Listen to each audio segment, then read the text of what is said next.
হযরত আবু সাঈদ খুদরি রাদিয়াল্লাহু তাআলা আনহু তিনি একটা কাফেলা নিয়ে মরুভূমির ভিতর থেকে হেঁটে যাচ্ছেন। হঠাৎ করে তিনি তাকিয়ে দেখলেন একটা জায়গায়, একটা এলাকা, জনবসিত এলাকা, ওই এলাকার সমস্ত মানুষেরা এক জায়গায় জড়ো হয়েছে। এই দৃশ্য দেখে আবু সাঈদ খুদরি রাদিয়াল্লাহু তাআলা আনহু সেই জায়গায় অবস্থান করলেন। অবস্থান করার পরে তিনি বললেন যে এখানে কি হয়েছে। ওখানকার লোকেরা বলল, আমাদের সমাজের যিনি নেতা, লিডার, তাকে সাপে কামড় দিয়েছে। কিসে কামড় দিয়েছে? সাপে কামড় দিয়েছে। অনেক চিকিৎসা করা হচ্ছে, অনেক ওষুধ তার উপরে প্রয়োগ করা হচ্ছে, কিন্তু কোনোভাবে এটা কমতেছে না। আবু সাঈদ খুদরি রাদিয়াল্লাহু তাআলা আনহু তাদেরকে উদ্দেশ্য করে বললেন, আমি যদি তোমাদের এই নেতাকে যদি ভালো করে দিই, তাহলে আমার শর্ত আছে, আমি ভালো করে দেব, কিন্তু ওই যে বকরির যে পাল দেখতেছে, আমি বকরি বোঝেন তো, ছাগল, ওই বকরির যে পাল দেখতেছে ওখান থেকে আমাকে 100টা বকরির পাল দিয়ে দেওয়া লাগবে। তারা বলল ঠিক আছে, তুমি যদি আমাদের নেতাকে যদি ভালো করে দিতে পারো তাহলে এই বকরির পাল আমরা দিয়ে দেব। সম্মানিত উপস্থিতি, এরপরে হযরত আবু সাঈদ খুদরি রাদিয়াল্লাহু তাআলা আনহু তিনি কোরআনে কারীম থেকে সূরাতুল ফাতিহা তেলাওয়াত করে এই নেতার পায়ের দিকে যেখানে সাপে কামড় দিয়েছিল প্রথম নাম্বার ফুঁক দিলেন। নেতার এই সাপের বিষের যে যন্ত্রণা সঙ্গে সঙ্গে ভালো হয়ে গেল। জোরে বলেন সুবহানাল্লাহ। আবু সাঈদ খুদরি রাদিয়াল্লাহু তাআলা আনহু আবার সূরা ফাতিহা পড়ে দ্বিতীয় নম্বরে ফুঁক দিলেন। নেতা বসে পড়ল। তৃতীয়বার আবার সূরা ফাতিহা পড়ে ফুঁক দিলেন। নেতা এবার হাঁটতে শুরু করলো। জোরে বলেন আল্লাহু আকবার। সম্মানিত উপস্থিতি, এরপরে তাদের কথা মতন ওই বকরির পালের ভিতর থেকে 100টা বকরি আবু সাঈদকে দিয়ে দেওয়া হলো। আবু সাঈদ খুদরি রাদিয়াল্লাহু তাআলা এগুলো নিলেন, খাওয়ার জন্য জবাই করা হলো। কাফেলাকে বলল, আগে দাঁড়াও, আমি বিশ্বনবীর কাছে শুনবে এটা আমাদের জন্য জায়েজ আছে কিনা। বিশ্বনবীর কাছে গিয়ে বলল, ইয়া রাসূলুল্লাহ, এই ঘটনা হয়েছে, আমি ঝাড়ফুঁক করেছি, ঝাড়ফুঁক করার বিনিময়ে যে আমাকে কিছু বকরির পাল দিয়েছে, আমি নিয়েছি, এটাকে আমার জন্য খাওয়া কি জায়েজ? বিশ্বনবী বলল, কেন জায়েজ হবে না, তোমরাও খাবা, আমাকেও দিবা। জোরে বলো সুবহানাল্লাহ। কারণ তুমি ওখানে কোরআনের সম্মান বাড়িয়ে দিয়েছো। কিসের সম্মান বাড়িয়ে দিয়েছো? কোরআনের সম্মান মর্যাদা তুমি বাড়িয়ে দিয়েছো। এই জন্য ঝাড়ফুঁক করে টাকা নেওয়া জায়েজ আছে। কিন্তু অনেকেই বলে যে এগুলো হারাম, বলে না? বলে।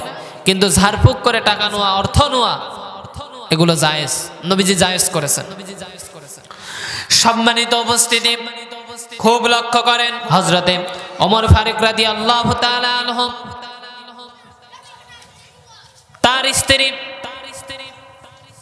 হযরত ওমর রাদিয়াল্লাহু তাআলা আনহুর সামনে কিছু পিঠা নিয়ে আসলেন। তাকে কিছু পিঠা খেতে দেওয়া হলো। পিঠা খাওয়ার জন্য তার স্ত্রী যখন সামনে দিলেন পিঠাগুলো, হযরত ওমর রাদিয়াল্লাহু তাআলা আনহু বলতেছেন, আব্দুল্লাহর মা, এই পিঠা তুমি কোথায় পেলে? তোমাকে কেউ কি ঘুষ দিয়েছে নাকি, না কেউ কি হাদিয়া দিয়েছে?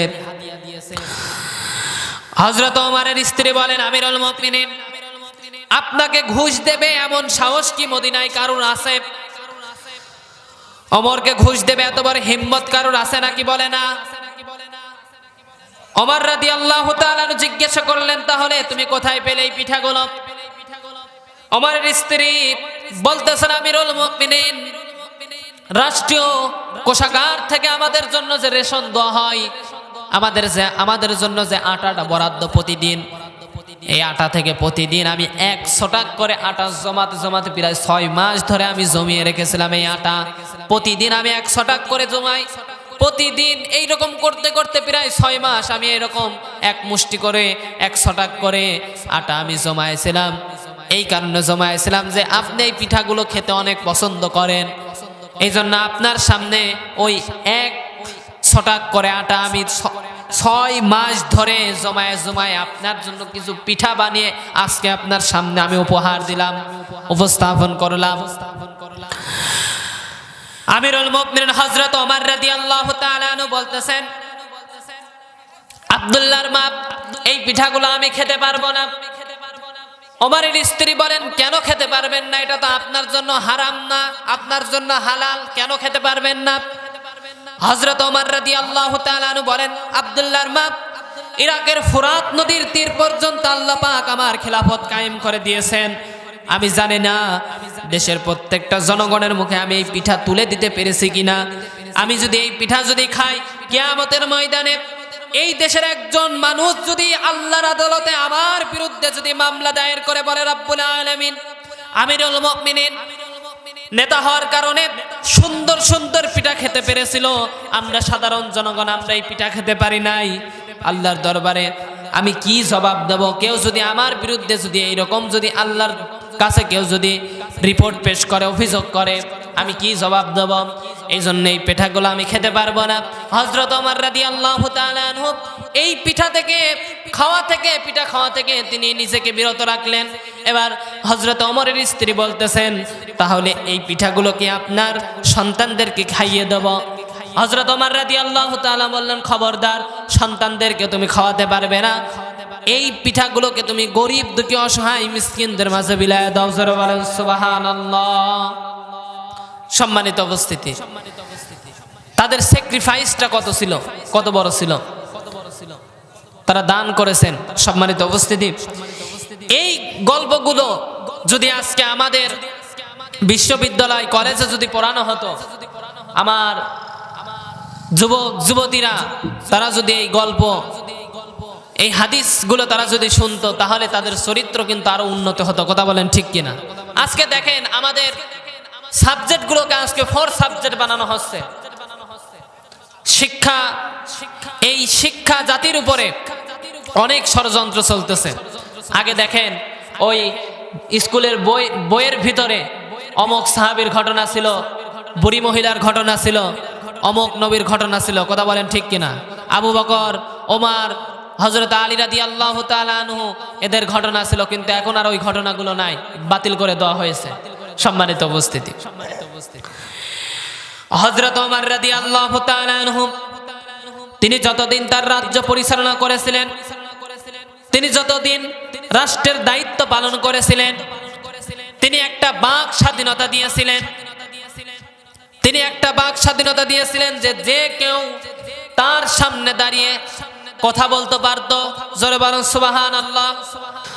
হযরতে ওমর রাদিয়াল্লাহু তাআলা আনহু তিনি এই বাক স্বাধীনতা দিয়েছিলেন।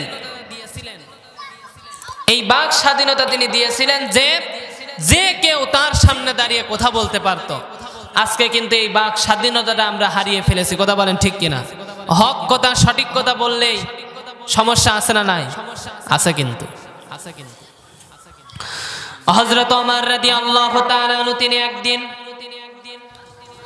জুমার খুতবা দিচ্ছেন, হঠাৎ করে একজন সাহাবী, নাম হচ্ছে সাইদ ইবনে আমির আল জুমাহি রাদিয়াল্লাহু তাআলা আনহু, এই সাহাবী তিনি একটা লাঠি নিয়ে দাঁড়ায় গেলেন। খুতবা চলাকালীন বললেন, ওমর আমিরুল মুমিনিন,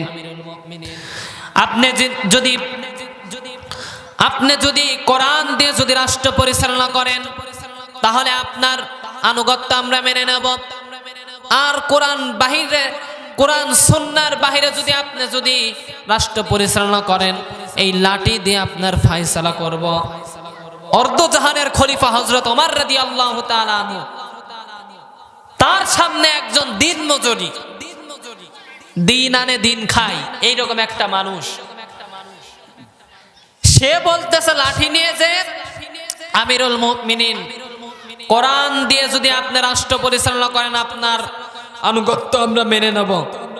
আর কোরআন সুন্নাহর বিরুদ্ধে যদি আপনি যান, এই লাঠি দিয়ে আপনার ফয়সালা করব। সম্মানিত উপস্থিতি, আমাদের দেশের এমপি চেয়ারম্যান তো দূরের কথা, আমাদের গ্রামের যে মেম্বার অথবা সিঙ্গারা খাওয়া নেতা, ওর সামনে দাঁড়িয়ে কথা বলার সাহস আমাদের আছে? নাই। যদি বলি যে মেম্বার সাহেব ঠিকঠাক মতন চলেন, মেম্বার সাহেব বলবে, তোর এত বড় সাহস, তুই আমার চোখের উপরে কথা বলিস, আমার মুখের উপরে কথা বলিস, আমার উপরে চোখ রাঙাস, একটা ফোন দেবো তোর আপনার পুলিশ এসে তোর একদম 14 গোষ্ঠী উদ্ধার করবে। কথা কন না কেন? এটাই কিন্তু হবে। সম্মানিত উপস্থিতি, ওমর রাদিয়াল্লাহু তাআলা আনহু এই স্বাধীনতাটা দিয়েছিলেন যে কেউ তার সামনে দাঁড়িয়ে কথা বলতে পারবে। এই সাহাবী সাঈদ ইবনে আমির আল জুমাহি রাদিয়াল্লাহু তাআলা আনহু যখন এই কথা বললেন, আমিরুল মুমিনিন কোরআন সুন্নাহর বিরুদ্ধে যদি যান এই লাঠি দিয়ে আপনার ফয়সালা করব, এই কথা বলার সঙ্গে সঙ্গে হযরত ওমর রাদিয়াল্লাহু তাআলা তিনি তো রাগান্বিত সাহাবী ছিলেন। এই কথা শোনার পরে তিনি তো রাগলেনই না, আরো এই সাহাবীর প্রতি মনটা আরো নরম হলো, তিনি আরো খুশি হলেন। জোরে বলেন সুবহানাল্লাহ। সাঈদ ইবনে আমির আল জুমাহিকে ডাক দিয়ে বললেন, সাঈদ, কুয়াইফা অঞ্চলের একটা কুফা নগরীর একটা এরিয়া আছে। এই কুফা নগরীর মধ্যে একটা এরিয়া আছে, নাম হচ্ছে, ওই অঞ্চলের নাম হচ্ছে কুয়াইফা। যারা বলেন নাম কি? কুয়াইফা। এই কুয়াইফা অঞ্চলের জনগণেরা আমাকে অনেক দিন যাবত পর্যন্ত আমার কাছে তারা একটা গভর্নর চাচ্ছে, আমার কাছে একটা গভর্নর চাচ্ছে। আমি সেই রকম কাউকে পাচ্ছি না। আপনাকে আমি ওই কুয়াইফা অঞ্চলের গভর্নর করে পাঠিয়ে দিতে চাই, আপনি চলে যান। সাঈদ ইবনে আমির আল জুমাহি রাদিয়াল্লাহু তাআলা আনহু বলেন, আমিরুল মুমিনিন, আপনি আমাকে নেতা বানাবেন না। আমি নেতা হয়ে মরতে চাই না, আমি সাধারণ জনগণ হয়ে মরতে চাই। আপনি আমাকে নেতা বানাবেন না। আমিরুল মুমিনিন বলেন, সাঈদ, আপনি কি জানেন না খলিফার দায়িত্ব পালন করা ফরজ? সেটা যদি জনগণের পক্ষ থেকে যদি তার উপরে যদি চলে আসে। এখানে একটা কথা বলি, নবীজি বলেছেন, নবীজির হাদিস, কেউ যদি ক্ষমতা যদি চেয়ে নেয় আল্লাহর রহমত থেকে সে বঞ্চিত হয়ে যায়। জোরে বলেন নাউজুবিল্লাহ। যারা ক্ষমতা চেয়ে নেয় তারা আল্লাহর রহমত থেকে কি হয়ে যায়? বঞ্চিত হয়ে যায়। আর যার উপরে ক্ষমতা চাপিয়ে দেওয়া হয় আল্লাহর পক্ষ থেকে আরো রহমত প্রাপ্ত হয়। জোরে বলেন সুবহানাল্লাহ। আজকে আমাদের দেশে ক্ষমতা চেয়ে নেওয়া হয় না, ছিনায় নেওয়া হয়। কথা বলেন ঠিক কিনা? এখন দেশের অবস্থা দেখেন, ক্ষমতা পাওয়ার জন্য কত কিছু করতেছে। মানুষ হত্যা করতে, মানুষ মেরে ফেলাও তারা কি একটু কি করে না, চিন্তা করতেছে না, মানুষ মেরে ফেলতেছে। সম্মানিত উপস্থিতি, সাঈদ ইবনে আমির আল জুমাহি রাদিয়াল্লাহু তাআলা আনহুকে কুয়াইফা অঞ্চলের গভর্নর করে পাঠিয়ে দেওয়া হলো। 1 বছর দায়িত্ব পালন করলেন। খলিফার দায়িত্ব পালন করার পরে হযরত ওমর রাদিয়াল্লাহু তাআলা আনহু খোঁজ খবর নেওয়ার জন্য একটা তদন্ত কমিটি গঠন করলেন। তাদেরকে বলে দিলেন, চলে যাও কুয়াইফা অঞ্চলের জনগণের চাহিদা অনুযায়ী আমি 1 বছর আগে একজন নেতা, তাদের জন্য একটা গভর্নর আমি পাঠিয়েছিলাম। দেখো ওই গভর্নরের ব্যাপারে কোনো অভিযোগ আছে নাকি। আর আসার সময় একটা গরিব দুঃখী অসহায় মিসকিন যারা আছে তাদের একটা তালিকা করে নিয়ে আসবে, যেন আমি এই বছরের যাকাতের টাকা যেন আমি তাদেরকে দিয়ে দিতে পারি। চলে গেল। যাওয়ার পরে তারা তদন্ত করলো, তদন্ত করার পরে একটা লিস্ট তারা করলো। লিস্ট করার পরে হযরত ওমর রাদিয়াল্লাহু তাআলা আনহুর কাছে এসে রিপোর্টটা পেশ করলেন। তিনি চিঠিটা দেখতেছেন, তালিকাটা দেখতেছেন। দেখতে দেখতে তিনি সর্বপ্রথম 1 নম্বরে যার নামটা দেখলেন তার নাম হচ্ছে সাঈদ ইবনে আমির আল জুমাহি রাদিয়াল্লাহু তাআলা আনহু। ওমর বলতেছেন, এটা কোন সাঈদ? এটা কোন সাঈদ? যারা তালিকাটা দিয়েছে, যারা তদন্ত করার জন্য গিয়েছিল, তারা বলতেছে, আমিরুল মুমিনিন, এটা হচ্ছে সেই সাঈদ যেই সাঈদকে আপনি 1 বছর আগে ওই কুয়াইফা অঞ্চলের গভর্নর করে পাঠিয়েছিলেন। তার চাইতে গরিব ওই কুয়াইফায় আর কেউ নাই। জোরে বলেন আল্লাহু আকবার। ওমর রাদিয়াল্লাহু তাআলা আনহু এই কথা শুনে সঙ্গে সঙ্গে তিনি কুয়াইফার উদ্দেশ্যে রওনা দিলেন। কুয়াইফার উদ্দেশ্যে রওনা দেওয়ার পরে তিনি কুয়াইফায় চলে আসলেন। আসার পরে মসজিদের মধ্যে প্রবেশ করলেন। নামাজ চলাকালীন অবস্থায় নামাজ শেষ হওয়ার পরেই সাঈদ ইবনে আমির আল জুমাহি রাদিয়াল্লাহু তাআলা হযরত ওমরকে ডাক দিয়ে বলতেছেন, আমিরুল মুমিনিন। দেখার পরে আমিরুল মুমিনিন, আপনি আসলেন, আসার আগে তো একটা খবর দিয়ে তো আসতে পারতেন, একটা খবর দিয়ে তো আসতে পারতেন। ওমর রাদিয়াল্লাহু তাআলা বলতেছেন, সাঈদ, আমি এত বড় মাপের নেতা হয়ে যাই না যে আসার আগে তোমার কাছে খবর দিতে হবে। নামাজ শেষ করলো, জনগণের সামনে সাইদ ইবনে আমির আল জুমাহি রাদিয়াল্লাহু তাআলা আনহুকে দাঁড় করায় দিলেন আর জনগণকে ডাক দিয়ে বললেন, জনগণ, তোমাদের চাহিদা অনুযায়ী 1 বছর আগে আমি তোমাদের জন্য এই গভর্নর আমি পাঠিয়েছিলাম। তোমাদের এই গভর্নরের ব্যাপারে, তোমাদের এই নেতার ব্যাপারে কোনো অভিযোগ আছে নাকি? জনগণ এবার দাঁড়িয়ে বলতেছে, হ্যাঁ, আমাদের এই নেতার ব্যাপারে, গভর্নরের ব্যাপারে অভিযোগ আছে। কয়টা অভিযোগ? 4টা। জোরে বলেন, কয়টা? 4টা অভিযোগ। ওমর রাদিয়াল্লাহু তাআলা এই কথা শোনার পরে তিনি তো হতভম্ব হয়ে গেলেন যে কি রে, এত বড় একটা ইনসাফগার মানুষ, তার ব্যাপারেও 4টা অভিযোগ। এবার তিনি জনগণকে বললেন, আচ্ছা বলো অভিযোগ কি, অভিযোগগুলো তোমরা আমার কাছে বলো। এরপরে জনগণ হযরত ওমর রাদিয়াল্লাহু তাআলা আনহুকে ডাক দিয়ে বলল, আমিরুল মুমিনিন, আমাদের এই গভর্নরের ব্যাপারে 4টা অভিযোগ। 1 নাম্বার অভিযোগ, আমাদের এই নেতা প্রতিদিন সকাল থেকে সন্ধ্যা পর্যন্ত জনগণের খেদমত করে, জনগণের কাছে থাকে, কিন্তু সন্ধ্যার পর ইশারের সালাত যখন হয়ে যায়, এশার পর থেকে ফজর পর্যন্ত আর কারোর সঙ্গে দেখা করে না, কারোর সঙ্গে সাক্ষাৎ করে না। এটা হচ্ছে 1 নাম্বার। 2 নাম্বার অভিযোগ, আমাদের এই গভর্নর নেতা প্রতিদিন সকালে অফিসে আসতে দেরি করে। 2 নাম্বার অভিযোগ, আমাদের গভর্নর প্রতি শুক্রবার জুমার দিন সকাল থেকে জুমা পর্যন্ত কারোর সঙ্গে দেখা করে না, কারোর সঙ্গে কথা বলে না। আর 4 নাম্বার অভিযোগ, আমাদের এই গভর্নর মাঝে মাঝেই সেন্স হারা হয়ে পড়ে যায়, অজ্ঞান হয়ে যায়। এরপর ওমর রাদিয়াল্লাহু তাআলা আনহু সাইদ ইবনে আমির আল জুমাহিকে ডাক দিয়ে বললেন, সাইদ, যে অভিযোগগুলো তোমার জনগণ দিলে এটা কি সত্য? বলল, হ্যাঁ আমিরুল মুমিনিন, এগুলো সত্য। এই যে 4টা অভিযোগ আমার বিরুদ্ধে দায়ের করা হয়েছে, এই 4টা অভিযোগের কথা আমার জীবন চলে গেল, আমি মানুষের কাছে বলে বেড়াতাম না, কিন্তু যেহেতু আজকে আমাকে আসামির কাঠগড়ায় আমাকে দাঁড় করানো হয়েছে, জনগণের সামনে আমাকে জবাবদিহিতার জন্য দাঁড় করানো হয়েছে, এই জন্য আমি বললাম। 1 নাম্বার, আমার বিরুদ্ধে অভিযোগ করা হয়েছে আমি প্রতিদিন সকালে অফিসে আসতে দেরি করি, এটা হচ্ছে 1 নাম্বার অভিযোগ। আমিরুল মুমিনিন, আমার বাড়িতে কোনো খাদেম নাই, খুদ্দাম নাই, কোনো দাস দাসী নাই, আমার স্ত্রী অসুস্থ, আমি প্রতিদিন সকালবেলা নিজের হাতে নাস্তা বানাই, নিজের হাতে রুটি বানাই, আমি নিজে খাই, আমার স্ত্রীকে খাওয়াই, এরপরে আমি অফিসে আসি, এই জন্য আমার অফিসে আসতে দেরি হয়। 2 নাম্বার অভিযোগ, আমি সকাল থেকে সন্ধ্যা পর্যন্ত জনগণের খেদমত করি, জনগণের কাছে থাকি, জনগণের সামনে থাকি, জনগণের সঙ্গে সাক্ষাৎ করি, কিন্তু রাত্রেবেলা আমি কারোর সঙ্গে দেখা করি না। আমিরুল মুমিনিন, আমি আমার জীবনটা 2 ভাগে আমি ভাগ করে নিয়েছি। 1 ভাগ হচ্ছে সাধারণ জনগণের খেদমতের জন্য, আর 1 ভাগ আমার রবের জন্য, আল্লাহর জন্য। আমি প্রতি রাত্রেই আমি নামাজ পড়ি, কোরআনে কারিম তেলাওয়াত করি এবং সিজদা দিয়ে আমি আমার রবের জন্য সময়টা আমি কাটিয়ে দিই। জোরে বলেন সুবহানাল্লাহ। 3 নাম্বার, আমার বিরুদ্ধে অভিযোগ দায়ের করানো হয়েছে, আমি প্রতি শুক্রবার জুমার দিন সকাল থেকে জুমা পর্যন্ত কারোর সঙ্গে সাক্ষাৎ করি না। আমিরুল মুমিনিন, এই যে আমার গায়ে যে জামাটা আপনি দেখতেছেন, আমার একটা মাত্র এই জামা, দ্বিতীয় আর কোনো জামা নাই। এই জামা আমি সারা সপ্তাহ আমি প্রতিদিন এই জামাটা গায়ে দিয়ে থাকি।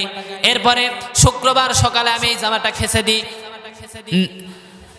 দিয়ে আমি শুকাতে দিই। আমি খালি গায়ে থাকি ঘরের ভিতরে, আমি ঘরের ভিতরে খালি গায়ে থাকি, এই জন্য আমি কারোর সঙ্গে দেখা করতে পারি না, কারোর সামনে আসতে পারি না।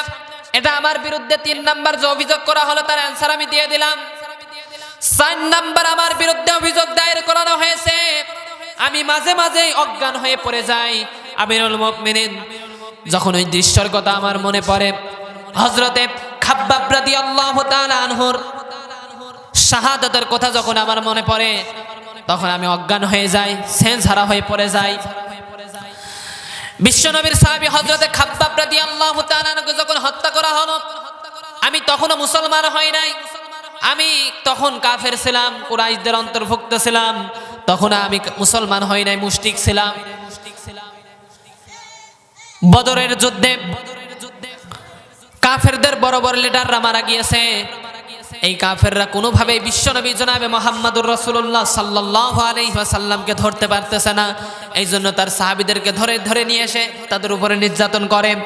হযরতে খাব্বাবকে ধরা হলো। এই খাব্বাব রাদিয়াল্লাহু তাআলা আনহুকে ধরে ময়দানে নিয়ে যাওয়া হচ্ছে। সমস্ত কাফের মুশরিকরা মহিলারা গালের ভিতরে উলু দিচ্ছে, উলু দিয়ে ঢোল বাজাতে বাজাতে ময়দানে নিয়ে যাওয়া হচ্ছে যে খাব্বাবকে হত্যা করা হবে। এইভাবে টানতে টানতে নিয়ে যাওয়া হচ্ছে ময়দানে। আমি ওই কাফেলার মধ্যে ছিলাম।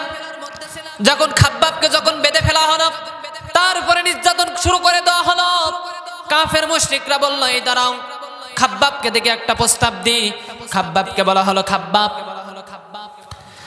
তোমাকে ছেড়ে দেওয়া হবে, তোমার হাতের বাঁধন খুলে দেওয়া হবে, তোমার হাতের বাঁধন খুলে দেওয়া হবে, তোমার পায়ের শিকল খুলে দেওয়া হবে, কিন্তু তোমার পরবর্তীতে এখানে বিশ্বনবী মুহাম্মদ সাল্লাল্লাহু আলাইহি ওয়াসাল্লামকে নিয়ে এসে বেঁধে পিটানো হবে। তুমি কি রাজি আছো? খাব্বাব রাদিয়াল্লাহু তাআলা বলতেছেন, হে কাফের মুশরিকরা, আমার শরীরে এক ফোঁটা রক্ত থাকতে আমি খাব্বাব যদি দেখি তোরা আমার বিশ্বনবী মুহাম্মদ সাল্লাল্লাহু আলাইহি ওয়াসাল্লামকে তোদের ওই নাপাক হাত দিয়ে একটা কাটাও যদি তোরা যদি ফুটায় দিস, আর আমার যদি জীবন থাকে, আমি খাব্বাব বরদাস্ত করব না। এই কথা বলার সঙ্গে সঙ্গে চতুর্দিক থেকে আওয়াজ উঠল, উক্তুলুহু উক্তুলুহু, ওকে শেষ করে দাও। প্রতিশোধের আগুন দাও দাও করে জ্বলে উঠল। এরপরে খাব্বাবকে চারিদিক থেকে নির্যাতন করে, চারিদিক থেকে আঘাত করে তাকে শুলে চড়াইয়া এই দুনিয়ার বুক থেকে বিদায় করে দেওয়া হলো। যখন বিদায় করে দেওয়া হলো, খাব্বাব রাদিয়াল্লাহু তাআলা আনহু ওই সময় আল্লাহ রাব্বুল আলামিনকে ডাক দিয়ে বললেন, হে আমার মালিক, হে আমার মুনিব, হে আসমানের মালিক, হে জমিনের মালিক, হে জমিনের মালিক, তুমি দেখে রাখো, আজকে আমি মুসলমান হওয়ার কারণে, ঈমান আনার কারণে আমাকে হত্যা করা হলো। তুমি এদেরকে ডেকে রাখো, এদের একটাকেও তুমি ছাড় দিও না। সাইদ ইবনে আমির আল জুমাহি বলতেছেন, আমি তো তখনও মুসলমান হই নাই, আমি তখনও মুসলমান হই নাই, তুমি এদেরকে দেখে রাখো। আজকে ইসলাম গ্রহণ করার কারণে, ঈমান আনার জন্য, ঈমান আনার কারণে আজকে আমাকে এই কাফের মুশরিকরা হত্যা করে ফেললো, আমাকে মেরে ফেললো, আমার উপরে নির্যাতন করলো। তুমি এদেরকে দেখে রাখো, একটাকেও তুমি ছাড় দিও না। সাইদ ইবনে আমির আল জুমাহি রাদিয়াল্লাহু তাআলা আনহু তিনি বললেন, আমি তখনও তো মুসলিম হই নাই, কাফেরদের অন্তর্ভুক্ত ছিলাম, আমি তখনও মুশরিক ছিলাম। যখনই হযরতে খাব্বাব রাদিয়াল্লাহু তাআলা আনহু আল্লাহকে ডাক দিয়ে বলল, আল্লাহ এদেরকে তুমি দেখে রাখো, ছাড় দিও না, এদেরকে তুমি একটাকেও তুমি ছেড়ে দিও না, এদেরকে তুমি দেখে রাখো, এদের উপরে তোমার আযাব গজব তুমি নাজিল করো। ওই সময় আমার ভয় হয়ে গেল, আমার মনের মধ্যে ভয় চলে আসলো। সঙ্গে সঙ্গে আমি ওই কাফেলার মধ্যে শামিল ছিলাম, আমি পিছন দিক থেকে বেরিয়ে আসলাম। বাড়িতে এসে সিদ্ধান্ত চেঞ্জ করে ফেললাম। বাড়িতে আমি জানাই দিলাম, আমি আর মুশরিক থাকবো না, আমি মুসলমান হয়ে যাব। এরপরে আমি এসে ইসলাম ধর্ম গ্রহণ করলাম, মুসলমান হয়ে গেলাম।